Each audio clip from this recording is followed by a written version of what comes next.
Okay, सो acute inflammation में क्या होता है कि दो तरह के चेंजेस आते हैं, एक होते हैं वैस्कुलर चेंजेस और दूसरे होते हैं सेल्यूलर चेंजेस। जो वैस्कुलर चेंजेस हैं उसके अंदर दो वैस्कुलर चेंजेस होते हैं, वेजोडाइलेशन और इंक्रीज वैस्कुलर परमेबिलिटी। लेकिन सबसे पहले क्या होता है कि जब भी इंजरी होती है तो उसके जो फर्स्ट और इमीडिएट रिस्पॉन्स आता है वो होता है कि वेजो कंस्ट्रक्शन होती है जो कि ट्रांजिएंट होती है। सो देयर इज़ ट्रांजिएंट वेजो कंस्ट्रक्शन जो कि सबसे फर्स्ट इमीडिएट इवेंट होता है, और उसके बाद जो है वो क्या होता है, वेजोडाइलेशन होती है। वेजोडाइलेशन किस वजह से होती है, हिस्टामिन की वजह से जो है वो वेजोडाइलेशन होती है। और इसके अलावा जो है वो वेजोडाइलेशन के साथ फिर होती है वैस्कुलर परमेबिलिटी जो है वो इंक्रीज़ हो जाती है। वैस्कुलर परमेबिलिटी इंक्रीज़ होती है by histamine, kinins and other mediators, जो कि क्या करते हैं कि एंडोथेलियल सेल्स के बिटवीन जो गैप्स होते हैं उनको इंक्रीज़ करते हैं। ल्यूकोसाइट इंड्यूस्ड या डायरेक्टली या फिर ल्यूकोसाइट इंड्यूस्ड एंडोथेलियल इंजरी के थ्रू जो है वो वहाँ पे गैप इंक्रीज़ करते हैं, जहाँ से जो है वो फ्लूइड जो है वो पास होता है थ्रू द एंडोथेलियम, और इंक्रीज वैस्कुलर परमेबिलिटी के जो प्लाज्मा प्रोटीन्स होते हैं, ल्यूकोसाइट्स होते हैं, वो साइट ऑफ इन्फेक्शन के ऊपर जो है वो उसको क्रॉस करके, एंडोथेलियम को क्रॉस करके जो है वो एंटर हो जाते हैं, और वहाँ पर जो है वो फ्लूइड लीक होता है ब्लड वेसल्स से और कॉज करता है एडिमा। ऑलराइट, सो एक्यूट इन्फ्लेमेशन में क्या हो रहा है कि वेजोडाइलेशन हो रही है और वैस्कुलर परमेबिलिटी इंक्रीज हो रही है। लेकिन सबसे पहले जो ट्रांजिएंट इफेक्ट आता है वो होता है वेजो कंस्ट्रिक्शन, जो फर्स्ट इमीडिएट इफेक्ट होता है। वेजोडाइलेशन हिस्टामिन की वजह से होती है, वैस्कुलर परमेबिलिटी हिस्टामिन की वजह से, काइनिन की वजह से और अदर मीडिएटर्स की वजह से जो है वो इंक्रीज़ होती है। फिर दूसरा होता है एक्यूट इन्फ्लेमेशन में सेल्यूलर चेंजेस, जिसमें सबसे पहले है मार्जिनेशन जो है वो फर्स्ट स्टेप है। इसमें क्या होता है कि ल्यूकोसाइट जो है वो पेरिफ्री के ऊपर जो है वो एंडोथेलियल जो हमारी एंडोथेलियम है उसके साथ एडजेसेंटली जो है वो अरेंज हो जाते हैं, वो ये कहलाता है मार्जिनेशन। जो आरबीसीज होते हैं वो उसको पुश कर देते हैं टू द पेरिफ्री, और इस तरह से पेरिफ्री पे जो हमारे पास ल्यूकोसाइट्स आ जाते हैं, this which is called as margination. Then what happens is rolling में क्या होता है कि slow tumbling and transient adhesions होती हैं। ल्यूकोसाइट जो है वो एंडोथेलियल सरफेस के ऊपर टम्बल करना शुरू कर देते हैं, यानी कि वॉक करना शुरू कर देते हैं, और ट्रांजिएंटली जो है वो स्टिक होते हैं along the way by a process called rolling. ठीक है, रोल होते रहते हैं और एक से स्टिक हुए फिर दूसरे पे, फिर उसके ऊपर से रोल होकर दूसरे पे चले गए, इस तरह से करके जो है वो रोलिंग होती है। यहाँ पर वीक और ट्रांजिएंट एडिशंस बनते हैं जो कि इन्वॉल्व होते हैं रोलिंग के अंदर, और ये selectin family of adhesion molecules जो है वो ये इंट्रैक्शन बनाते हैं।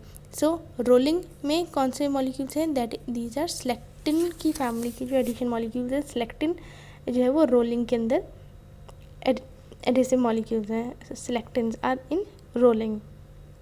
देन पेवमेंटेशन में क्या होता है कि complete lining up of adhered leukocytes along the vessel wall, endothelium appear to essentially lined up by the white cells.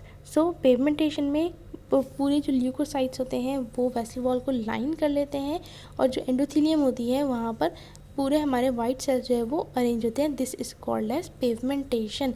Completely lining up of adhered leukocytes along the vessel wall is pigmentation, के लिए पूरा line up हो रहे हैं, that is called as pigmentation. Addition next step in the reaction of leukocyte होता है firm adhesion to the endothelial surfaces. firm adhesion में क्या होता है कि रोलिंग स्टॉप हो जाती है और पूरी तरह से एडहेयर हो जाते हैं, और यहाँ पर जो एडिशन होती है वो होती है इंटीग्रिन्स के थ्रू। Integrins expressed on the leukocyte cell surfaces interacting with their ligand on the endothelial surfaces. Leukocytes के ऊपर इंटीग्रिन्स होते हैं और एंडोथेलियल के साथ वो चिपके हुए होते हैं, और यहाँ पर एंडोथेलियल के जो इंटीग्रिन्स होंगे वो होंगे ICAM1 and VCAM1, ICAM1 and VCAM1 on endothelial ICAM1 and VCAM1, और ल्यूकोसाइट्स में होते हैं LFA1, MAC-A, VLA4, LFA1, MAC1, LFA1, MAC1 and VL4, LFA1, MAC1 and VL4। तो एंडोथेलियल के होते हैं इंटीग्रिन्स ICAM1, VCAM1, ल्यूकोसाइट्स के MAC1, LFA1 and VLA4। LFA1 VLA4 LFA1 VLA4 MAC1 leukocyte LFA1 leukocyte LFA1 MAC1 VLA4 LFA1 MAC1 VLA4 leukocyte LFA1 MAC1 VLA4 LFA1 MAC1 VLA4 endothelial में integrins होते हैं ICAM1 VCAM1 leucocyte में endothelial MAC1 LFA1 VL4। अच्छा, अब ICAM1 जो है वो attach होता है किसके साथ, LFA1 के साथ और या MAC1 के साथ। ICAM1 अटैच होता है LFA1 के साथ या MAC1 के साथ और VCAM अटैच होता है VLA4 के साथ। VCAM अटैच होगा V के साथ, VCAM होगा VCAM1 अटैच होगा VCAM VLA4 के साथ और LFA1 और MAC1 अटैच होंगे ICAM1 के साथ। ठीक है, नेक्स्ट आ जाते हैं migration.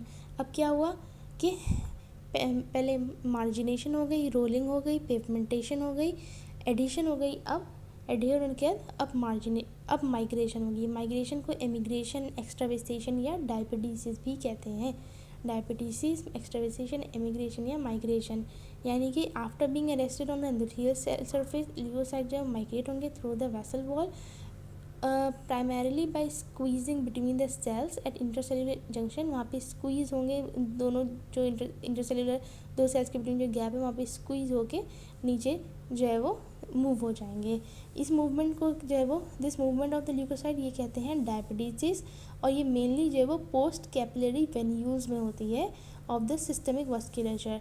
It also has been noted in capillaries in pulmonary circulation. So जो माइग्रेशन होती है, माइग्रेशन हमेशा पोस्ट कैपिलरी वेन्यूल्स में होती है और इसके अलावा जो हमारी पल्मोनरी सर्कुलेशन है वहाँ पर कैपिलरीज में भी हो सकती है। इस मूवमेंट को जो है वो हम कहते हैं डायबिटीज़, जिसमें जब एंडोथेलियल सरफेस के ऊपर जब ल्यूकोसाइट्स जो है वो इंटरसेलुलर के जंक्शन के बिटवीन स्क्वीज होके जब वो माइग्रेट करते हैं, this is called as diapedesis. और ये डायबिटीज़ कहलाता है। ये पोस्ट कैपिलरी वेन्यूल्स में होते हैं इन सिस्टमिक सर्कुलेशन और पल्मोनरी सर्कुलेशन में कैपिलरीज में माइग्रेशन होती है। ठीक है, कीमोटैक्सिस में आ जाए। कीमोटैक्सिस में क्या होता है, extravasating from the blood, after extravasating from the blood leukocyte जो है वो माइग्रेट हो गए to the site of infection जो है वो चले गए। अब क्या होगा कि along a chemical gradient by a process called chemotaxis. After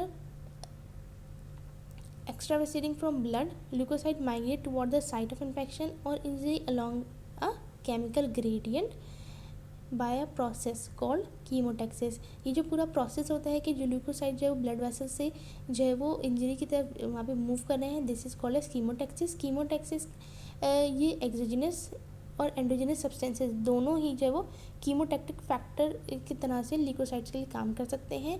chemotaxis होता क्या है कि कीमोटैक्सिस ये होता है कि अगर जो है वो एक डायरेक्शन में मूवमेंट हो रही है, दैट इज़ कीमोटैक्सिस। और कीमोकाइनेसिस ये होता है कि रैंडम मूवमेंट हो रही है, इन्हांस्ड रैंडम मूवमेंट अगर है तो दैट इज़ कीमोकाइनेसिस। और अगर जो है वो डायरेक्टेड लोकोमोशन, डायरेक्टेड मूवमेंट है तो that is chemotaxis.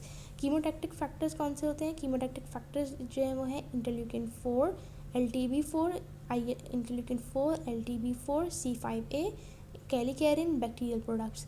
Interleukin 4, LTB4, C5a, kallikrein and bacterial products. Interleukin 4, LTB4, C5a, kallikrein and bacterial products. Chemotactic factors are interleukin 4, LTB4, C5a, callicarin and bacterial products. Interleukin 4, LTB4, C5a, callicarin and bacterial products. What are the chemotactic factors? Chemotactic factors are interleukin 4, LTB4, C5a, callicarin and bacterial products. Chemotactic factors are interleukin 4, LTB4, C5a, callicarin and bacterial products. So, and leukocyte activation. Leukocyte activation में क्या होता है कि एक leucocyte जो है वो recruit हुआ और साइट ऑफ इन्फेक्शन के ऊपर आ गया। ठीक है, तो अब क्या हुआ कि दे मस्ट बी एक्टिवेटेड और and perform their function. So stimuli जो है वो क्या होते हैं कि वो स्टिमुलाई जो है वो उसको एक्टिवेट करते हैं, जैसे कि माइक्रोब्स हो गए या प्रोडक्ट्स ऑफ नेक्रोटिक टिश्यू और सेवरल मीडिएटर जो है वो ल्यूकोसाइट एक्टिवेशन करवाते हैं। ल्यूकोसाइट जो है अपने सरफेस के ऊपर जो है वो रिसेप्टर्स प्रेजेंट करते हैं और जो है वो अकॉर्डिंगली एक्ट करते हैं। ये जो रिसेप्टर्स हैं ये कहलाते हैं toll like receptors. Toll like receptors जो कि एंडोटॉक्सिन्स को रिकग्नाइज करते हैं या वायरल प्रोडक्ट्स वगैरह को रिकग्नाइज करते हैं और सरफेस के ऊपर जो है वो एक्सप्रेस करते हैं। फेगोसाइटोसिस क्या होती है? फेगोसाइटोसिस में जो है वो ल्यूकोसाइट एक्टिवेशन हो गई, अब फेगोसाइटोसिस होगी। फेगोसाइटोसिस में क्या होता है कि तीन डिस्टिंक्ट फेगोसाइटिस कंसिस्ट करती है तीन distinct but interrelated steps के ऊपर। सबसे पहले recognition and attachment of the particle to the ingesting leukocyte. Number 2 engulfment. Engulfment में ये होता है with subsequent formation of phagocytic vacuole. And number 3 is killing and degradation of the इंजेक्शन material. Leukocyte bind करता है, इंजेस्ट करता है micro organism and और उसको जो है वो फिर इंजेस्ट करके जो है वो एंजाइम्स रिलीज होते हैं जो कि इसको किल कर देते हैं। ठीक है, okay, leukocyte bind and ingest most microorganism and dead cells by the specific surface receptors which recognize either components of the microbes or dead cells or host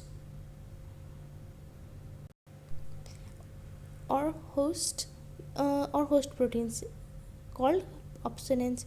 और ये अच्छा, ये ऑप्शनेंस जो है वो फिर अट्रैक्ट करते हैं और जो है वो टारगेट करते हैं फॉर ऑप्शनाइजेशन। होस्ट ऑप्शंस बेसिकली क्या होते हैं? ऑप्शंस जो है वो होस्ट प्रोटीन्स होते हैं, वो मतलब हमारी बॉडी के अंदर जो प्रोटीन्स होते हैं वो जाके माइक्रोब्स के साथ अटैच हो गए। अब वो ल्यूकोसाइट्स को जो है वो अट्रैक्ट करेंगे, ल्यूकोसाइट्स जाएंगे और उनको जो है वो इनगल्फ करके जो है वो डिग्रेड कर देंगे। और ये जो अट्रैक्शन का जो ऑप्शन के थ्रू होता है वो कहलाता है ऑप्शनाइजेशन। ठीक है, अच्छा, चेडियक हिगैशी सिंड्रोम। चेडियक हिगैशी सिंड्रोम जो है वो रेयर ऑटोसोमल रिसेसिव डिसऑर्डर है जिसमें क्या होता है कि लाइसोसोमल ट्रैफिकिंग रेगुलेटर प्रोटीन की म्यूटेशन होती है जिसकी वजह से फेगोसाइटोसिस जो है वो डिक्रीज होती है। So Chediak Higashi syndrome autosomal recessive syndrome है। ये ऑटोसोमल रिसेसिव डिसऑर्डर है जिसमें लाइसोसोमल ट्रैफिकिंग रेगुलेटर प्रोटीन की म्यूटेशन होती है and it results in decrease in phagocytosis. Decrease in phagocytosis की वजह से क्या होता है? Results in recurrent pyogenic infection और एल्बिनिज्म और peripheral neuropathy. Recurrent pyogenic infections होंगे, एल्बिनिज्म होगा और पेरिफेरल न्यूरोपैथी होती है, right. So Chediak Higashi syndrome जो है वो रेयर ऑटोसोमल रिसेसिव डिसऑर्डर है जिसके अंदर और लाइसोसोमल ट्रैफिकिंग रेगुलेटर प्रोटीन की म्यूटेशन होती है। फेगोसाइटोसिस जो है वो, और जिसकी वजह से जो है वो जब रेगुलेटर प्रोटीन की लाइसोसोमल रेगुलेटर प्रोटीन ट्रैफिकिंग जो है वो कम होगा, लाइसोसोमल ट्रैफिकिंग रेगुलर प्रोटीन जो है वो कम होगा तो फिर क्या होगा? फेगोसाइटोसिस डिक्रीज होगी। जब फेगोसाइटोसिस डिक्रीज होगी तो पायोजेनिक इन्फेक्शंस रिकरेंट होंगे, एल्बिनिज्म होगा पेशेंट को और पेरिफेरल न्यूरोपैथी हो सकती है। Important opsonins C3b and Fc portion of IgG are the important opsonins. Opsonins are opsonins C3b, C5, C3b and Fc portion of IgG. C3b and Fc portion of IgG. C3b and Fc portion of IgG. C3b and Fc portion of IgG. Killing and degradation of microbes. Okay, so culmination. Okay, so ये क्या होता है कि killing और degradation में of microbe किस तरह से होता है कि जो हमारी ल्यूकोसाइट है उसने जब वो बैक्टीरिया इनगल्फ किया, अब जो है वो उसके अंदर जाके जो है वो जब उसने इनगल्फ किया तो वो बन गया फेगोसोम। ठीक है, फेगोसोम जो है वो उसके लाइसोसोम के ल्यूकोसाइट के लाइसोसोम के साथ जब वो इंटरेक्ट हुआ, लाइसोसोमल एंजाइम्स जब रिलीज़ हुए और उसने बैक्टीरियल किलिंग की। यहाँ पर क्या होता है? अच्छा, फेगोसाइटोसिस में जो है वो जब फेगोसाइटोसिस होती है तो उसकी वजह से क्या होता है कि ऑक्सीडेटिव बर्स्ट आता है जिसकी वजह से ऑक्सीजन कंजम्पशन जो है वो इंक्रीज हो जाती है और ग्लाइकोजन कैटाबॉलिज्म होती है, दैट इज़ ग्लाइकोजिनोलाइसिस होती है और ग्लूकोज ऑक्सीडेशन इंक्रीज हो जाती है and it results in production of ROS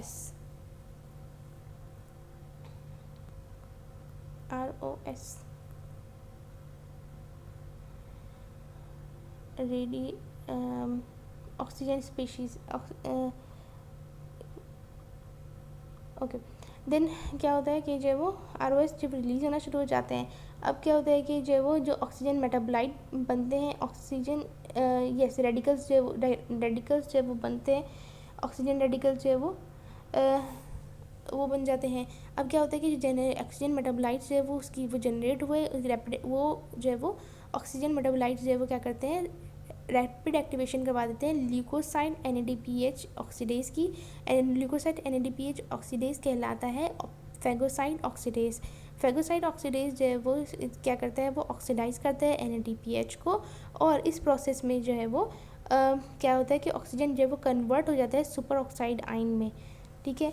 और फिर ये उसको जो है ये बैक्टीरियल किलिंग करता है। अच्छा, बैक्टीरियल किलिंग जो है में जो है वो लाइसोसोमल एंजाइम और लाइसोसोमल एसिडिक हाइड्रोलाइसिस जो है वो माइक्रो ऑर्गेनिजम्स को जो है वो डिग्रेड करता है। जो most important lysosomal enzyme involve होता है बैक्टीरियल किलिंग में, that is elastase.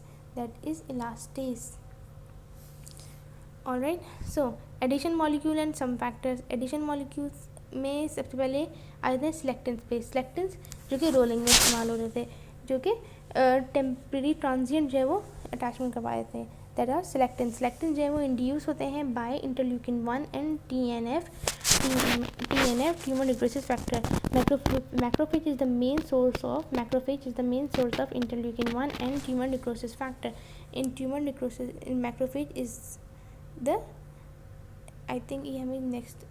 Okay, macrophage is the main source of interleukin 1 and tumor necrosis factor. In it selectin induced by interleukin 1 and tumor necrosis factor। और interleukin 1 और tumour necrosis factor जो है वो कहाँ से आ रहे हैं, वो आ रहे हैं मैक्रोफेजेस से, ठीक है। सिलेक्टेंस जो है वो प्रोड्यूस होते हैं बाय एंडोथेलियल सेल्स सिलेक्टेंस प्रोड्यूस करता है, एंड जो है वो न्यूट्रोफिल्स की रोलिंग करवाता है। The 3 member of this family are E selectin, P selectin and L selectin. E selectin जो है वो एंडोथेलियल के ऊपर एक्सप्रेस होते हैं, P सिलेक्टिन जो है वो प्रेजेंट होते हैं on endothelium and platelets, and L selectin जो है वो प्रेजेंट होते हैं on most surfaces of the leukocytes. So selectins में सिलेक्टेंस जो है वो कहाँ कैसे आते हैं, सबसे पहले मैक्रोफेजेस जो है वो रिलीज़ करते हैं इंटरल्यूकिन 1 और ट्यूमर नेक्रोसिस फैक्टर, जो कि एंडोथेलियल सेल्स के ऊपर एक्ट करते हैं। एंडोथेलियल सेल्स जो है वो सिलेक्टेंस जो है वो रिलीज़ करते हैं। ये सिलेक्टेंस जो है वो न्यूट्रोफिल्स की रोलिंग करवाते हैं। 3 तरह के सिलेक्टेंस होते हैं, एक होता है E सिलेक्टेंस जो कि एंडोथेलियल सेल्स पर होते हैं, दूसरे जो है वो P सिलेक्टेंस होते हैं जो कि एंडोथेलियल सेल्स के साथ साथ प्लेटलेट्स पे प्रेजेंट होते हैं, और तीसरे होते हैं L सिलेक्टेंस जो कि ल्यूकोसाइट्स पर प्रेजेंट की सरफेस पर प्रेजेंट होते हैं। Then we have integrins. Integrins में क्या होता है,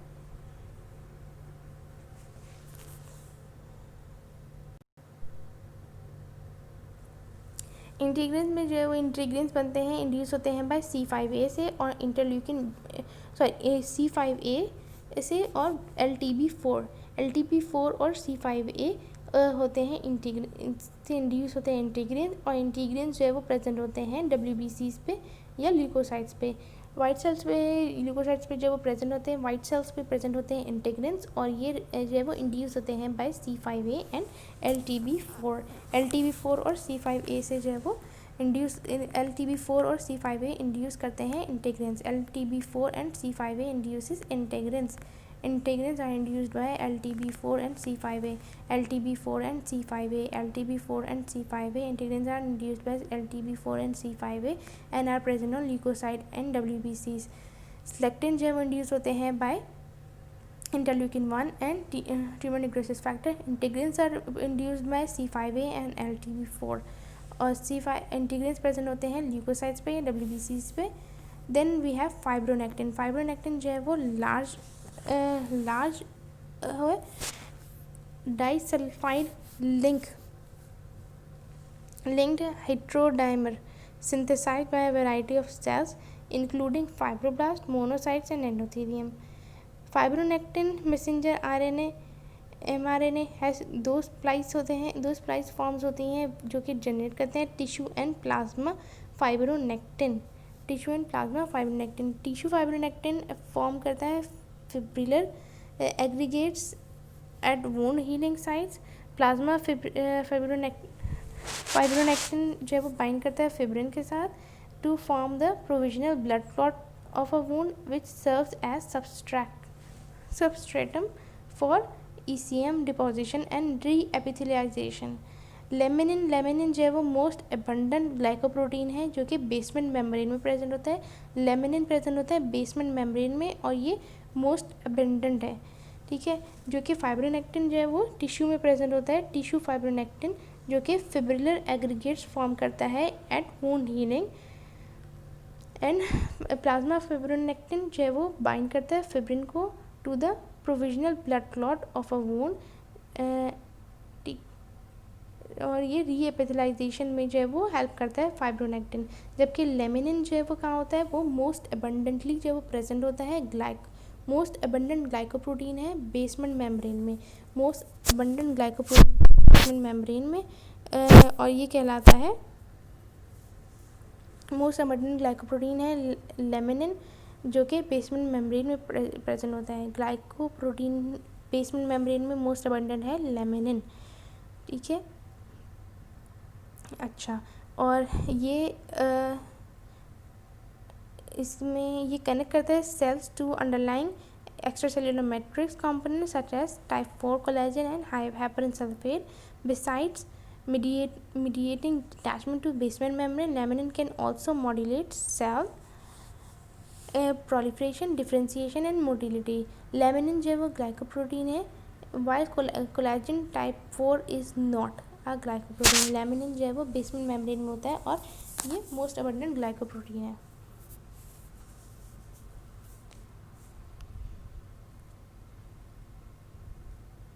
इंटीग्रिन इंड्यूस होता है बाय C5a एंड LTB4 जबकि सिलेक्टिन इंड्यूस होता है by interleukin 1 and tumour necrosis factor.